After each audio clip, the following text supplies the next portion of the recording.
Hi guys, so this is going to be a short video of how to make a rim that looks like this, which is absolutely disgusting. There we go. This thing is old, it's messed up, it's terrible. Turn it from this to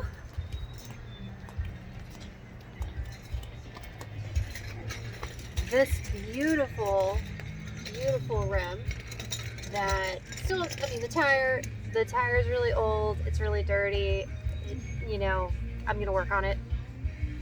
But look at the difference. I mean, that is a huge difference. That is the front that I've done. I sanded it, I spray painted it, and it looks great, and it was cheap. I've got a lot of work that I'm doing to this 1980 CJ7, and so, every now and then you'll see my dog, my child in the background, something like that, and I just wanted to show you guys that. The back one looks just as bad. Yep. So lots of different work that we're going to be doing.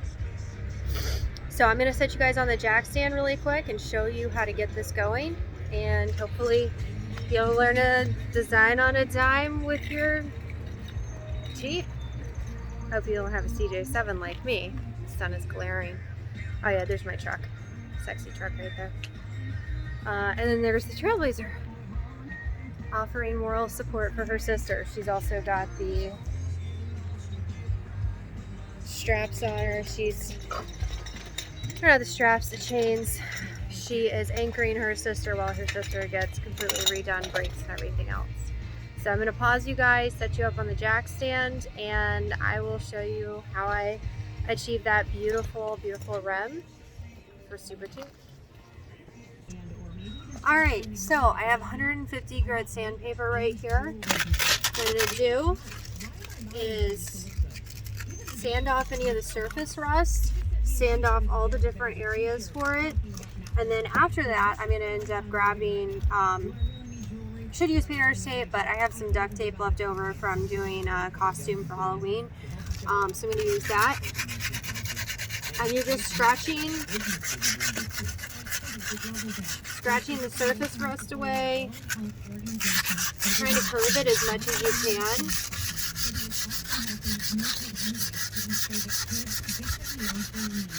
And it really doesn't take that long. It doesn't take that much effort. I'm actually just going to do a start to finish on this because I think it's kind of beneficial to see that it doesn't require a ton of effort.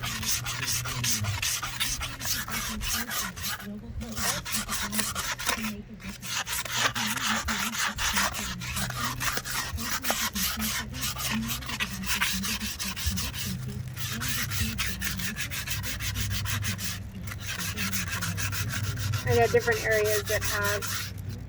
areas that have a fair amount of surface rust, so I'm getting those off. I'm going to keep with the same circular motion for the broader part.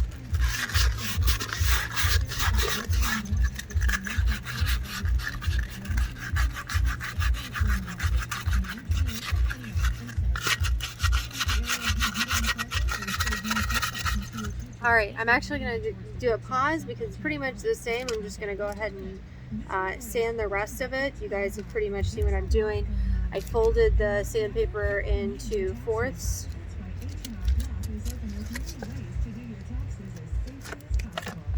So 150 grit, it's already sticking together. 150 grit, fold it once, fold it twice, and then you're not going to make this side really tight. You're going to keep it where it's like that so you can get into all of these grooves. And then when you're done with that for the whole rim, then you can fold it over another way and make it really tight and then really hit those seams. But that's what we're going to do. Well, if I can turn you. Okay, I'm back. So I did sand the rim, and then what I did is I just gave it a liberal amount of spray Thank you, Izzy. It's mainly just to clean it up and get it ready. And then what I'm gonna do is I'm gonna flip it upside down so that way it dries. And while it's drying, I'm gonna go find something else to work on. And then after that, I'll show you guys how to tape it off. And then spray paint it a few times, put it back on, and boom, beautiful rim. Just for the people that are saying, oh, it doesn't last, da da da da da da. So the last time I painted these rims, I was sophomore or junior of high school. And I don't want you guys to know how old I am. But basically, with that being said, the vehicle's been sitting for 12 years. It might have been 14, 15 years ago. It wasn't really that bad. And they held up, I mean, up until 12 years ago. It was looking fine and everything. Once it sat in the sun for a long time, then it had issues. So it's not gonna last as long as chrome rims. And if you want to spend the money on that, go for it. I don't. So I just know that it will last for a good chunk of time. My daughter's trying really hard to get in the video. All right, so I'm gonna take a pause, work on something else, and then we'll revisit the tire. All right, welcome back, guys. So I just gave it a nice wipe down with my paper towels, and like I said before, you can use whatever tape you want to. Duct tape is working for what I need it for because I have this leftover from Halloween costume that I made for my daughter. So it is the frozen Elsa color, if you guys wanted to know.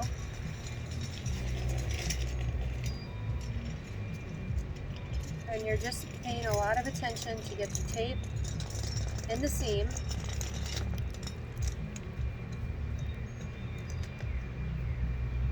I wish I could like zoom in on you guys when I'm doing stuff like this, but I'm actually creating a little bit of an edge and then pushing it down with these horrible nails that will not get filled for a while.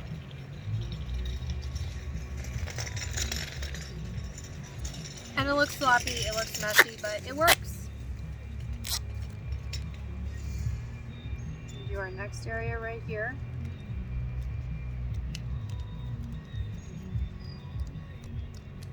And the duct tape will, of course, stick to duct tape better than the tire.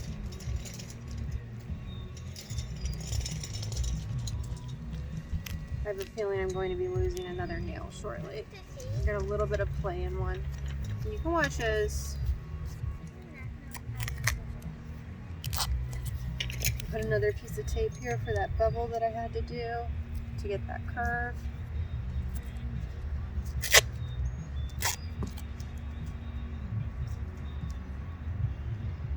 And you just work your way around. I am going to let you guys have this play out for a little bit because if you're trying to do this yourself, it'd be a perfect opportunity to watch as I do it. Once I get halfway around though, I will pause for time's sake.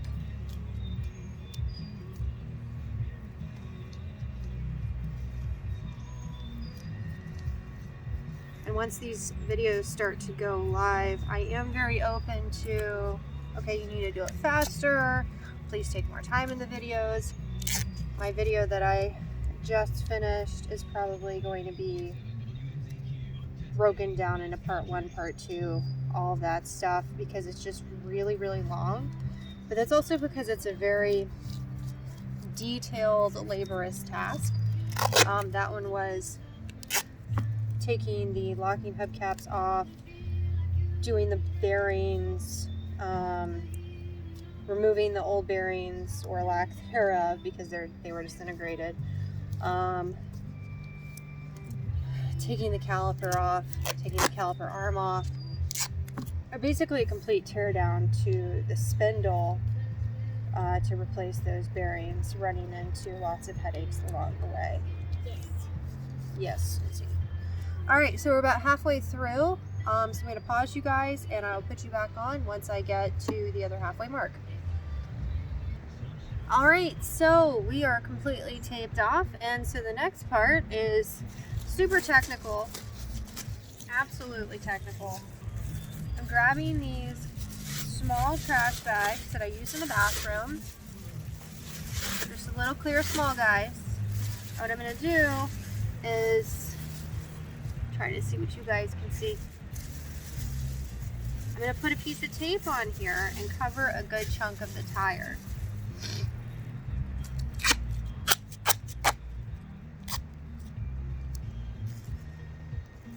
So I'm attaching it to the bag first, and then I'm attaching part of it to that duct tape that's already on there, because I know it'll stick better on there. I'm getting the other piece, and I want to make sure that I create a seal because I don't want spray paint to sneak under there and get all over my tire. I mean, the tires will be replaced at some point, but you still don't want to set yourself up for failure like that. Next bag, same thing.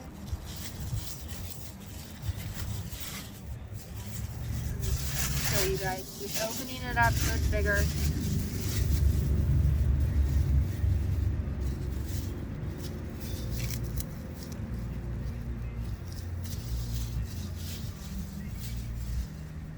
This side I'm actually going to tuck under the tire.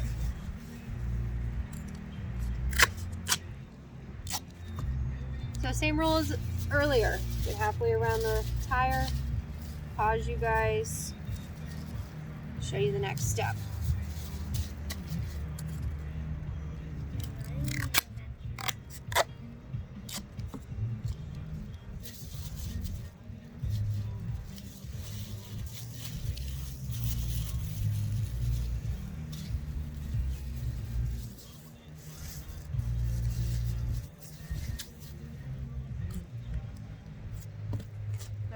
One more bag and then you guys are going to be paused.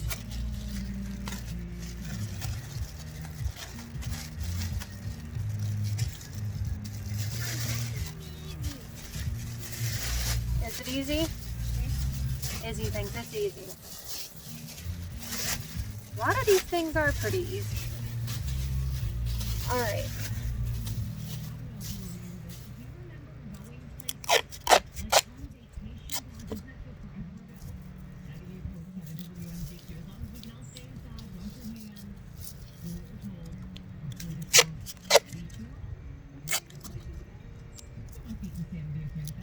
Again, making sure that I cross over all the areas because I don't want any paint seepage. And I'm going to pause you guys so I can do probably the next 2 bags. See you in a minute. Alright guys, I'm back. Shaking the hit can. Look at it, it's almost ready.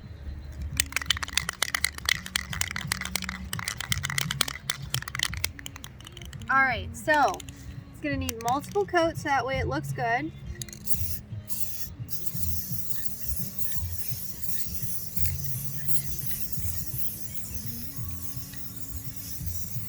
Oh, you know what I forgot to do? I forgot to get a piece of tape and paint and cover my tire stem. I'm gonna do that really quick. Hopefully without touching any of the important paint.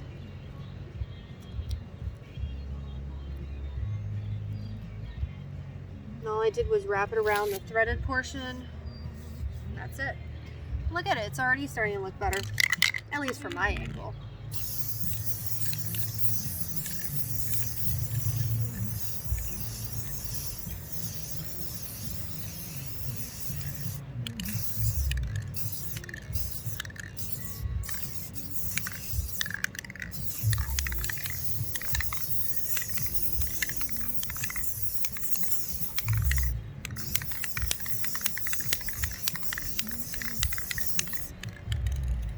And it may seem like I'm using a lot of paint, but I'm really not. I'm just trying to do a very thin coat around everything. And then, like I said, we'll end up getting more and more paint on there as it dries. But the thing you want to pay attention to is making sure you don't get any runny spots or anything like that, because that's just going to make it look really goofy. So I do the back and forth first, and then I try to go with the rim to get everything coated up properly.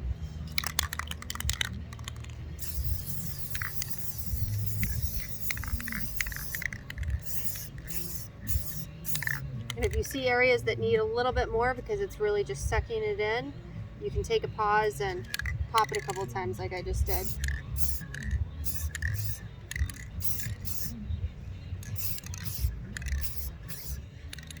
All right, so I'm gonna go to the other side so I can work on this part that I can't see. But again, it already is starting to look pretty awesome and amazing.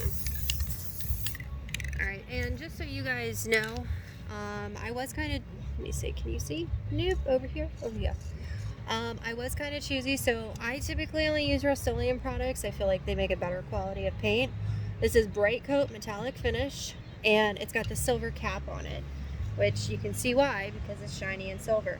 So we're gonna leave it alone for a little bit. I'm just gonna repeat this, painting it, probably paint it 3 more times, letting it rest in between. It's not a lot of wind going on right now. And then it will end up looking